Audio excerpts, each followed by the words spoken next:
Pag-ampo sa Ginoo, sa ngalan sa Amahan, sa Anak ug sa Espiritu Santo. Amen. Among langit nun ug mahigugmaon namong Amahan, salamat kaayo sa bagong adlaw nga imong gihatag kanamo. Salamat sa kinabuhi, kusog ug sa matag panalangin nga among nadawat bisan sa gagmay nga paagi. Sa pagsugod namo niining adlaw, amo kanimo nga gisalig ang among hunahuna, kasing-kasing og tanang mga buhat nga among pagabuhaton. Lord Jesus, among ihangyo nga na kanimo Lord nga imo unta kami ubanan kanunay. Hatagi kami og kusog sa pag-atubang sa mga pagsulay ug kaalam sa paghimo sa husto nga mga desisyon.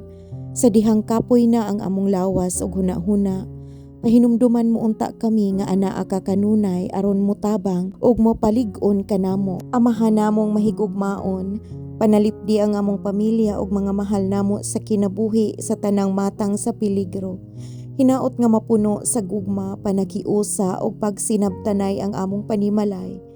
Mahinaot unta Lord nga mawagtang ang among mga kasuko, kabalaka, mga kasakit nga among gibati ug pulihan mo unta kini sa kalinaw ug kalipay gikan kanimo. Amo usab nga ihalad nganha kanimo Lord ang mga tawo nga nag-antos karon, ang mga masakiton ug sa mga kaigsuonan namo nga nabug-atan na sa ilahang mga problema ug ang mga tawo nga nawad-an na og paglaom.